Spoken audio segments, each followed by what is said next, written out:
Okay, so for Trebuchet experiment, you have to pass to each student 7 chopsticks. Then you have to pass to them 10 rubber band, and you have to pass to them 1 spoon. Okay, so Trebuchet means we are going to introduce to them to the idea of converting elastic potential energy to kinetic energy. So you can use the example of the movie Bahubali, where in Bahubali 1 there will be a war at the palace where the hero will go up and then release the stone. So that concept when he release the stone is actually Trebuchet. Okay, so now, so first step, you ask them to take this spoon and then take this chopstick, and then you have to ask them to tie. So ask them to make several turns. Okay, and sometimes it is not strong, so you must make sure the chopstick is inside.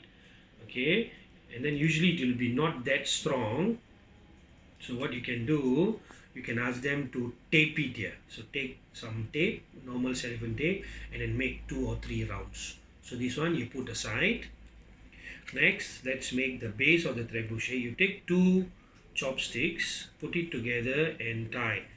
Ask them to make 3 to 4 knots together, or more than that. It must be tight. Okay, then you can see a V here. Take another chopstick, place at one end and then tie again.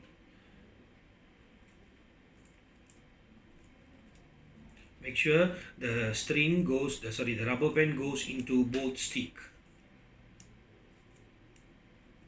Okay, then the other end which is hanging now, also they have to tie.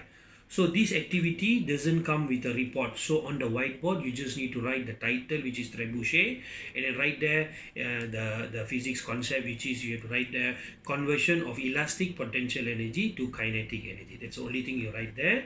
Just explain to them about the Bahubali story, where it's going to be involving this conversion, and then there'll be a lot of tying involved. So straight ask them to begin the experiment. So this is the base. Okay, this is the base of the trebuchet. Now what you need to do, take another chopstick, where you can see chopstick got 2 parts. One is the part where it's a bit thick, this part, and then this part is a bit thin. So you ask them to take the part which is thick there, put down. So now they have to take another rubber band and tie these 3 sticks together. So another rubber band, all these 3 has to be tied together.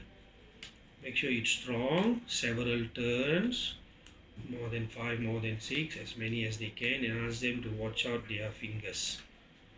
Okay, so they have to do the same for this end. These 3 sticks together with another rubber band.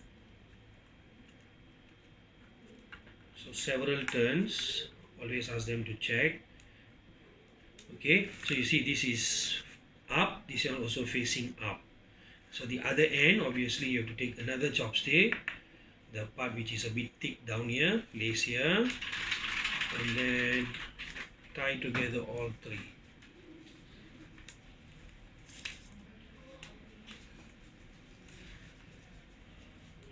So now, once they have tied all 3, these 3 they have to tie together at the top here. So now we are building the top part. So we have to, this is a bit troublesome, so they have to put all together, all 3 one shot they have to tie. Okay, so now the trebuchet it's more or less done. Okay, so you can ask them to adjust, you can help them to adjust. Okay, so now it's something like this. Okay, so this is the bottom of the trebuchet, make sure it's balanced. Okay, done. Now you take this one which you did just now, the spoon. Okay, if it's straight it's better. Okay, and then look here, the stick, most of it must be under and some only is behind the spoon. So now you have to do like this. Ask them, this new stick, chopstick where the spoon is placed inside at one edge. It can also be here, no problem, but it must be inside, not outside like that. It's inside to one edge. So now they have to tie all these 4 together. So this is going to be another challenge for the kids. So you have to ask them to start straight away. Some can do it, some can't do it. You have to teach them how to tie and ask them to tie.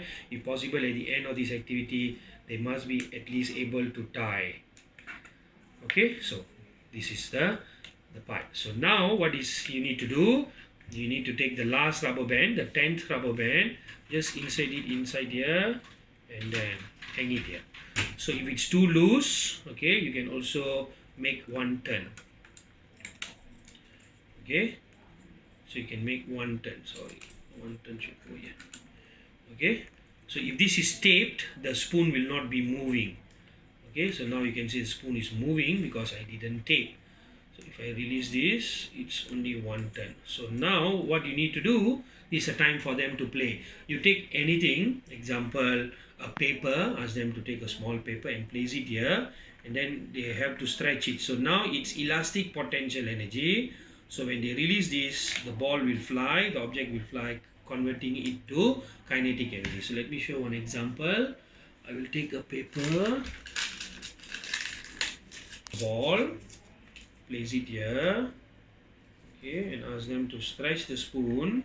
They can hold here one finger, make sure it doesn't go up, hold here one finger and hold here one, okay, and then ask them to release. 1, 2, go. Okay, so that is trebuchet. So you can explain to them, if this is stretched more, there's more stretching, meaning more elastic potential energy, the object will fly further, creating more higher kinetic energy. Let me show you also this example. Okay, let me make one turn again. Sorry, let me make one more turn, make it stiffer. Now you see it's more difficult to stretch. Now I have tape it here, so if the tape is strong, then it will stay strong. Then this part here, I have made 2 turns, the rubber band there. So now, if you see, you can explain to them that if they stretch here, the ball will go further. The reason is because the elastic potential energy is higher, so it's converted to more kinetic energy. So look here, example, 1, 2, go. Okay, so they can play in class, and then they can also use different weights, small, large, and then if they have time. So if you start early, so let them do, keep on doing. Those who are fast, let them do. Those who are slow, you have to guide them. So once they complete this, they can play. So let them play like 10 minutes, 5 minutes, 15 minutes. Okay, so this is what we call as trebuchet. Thank you.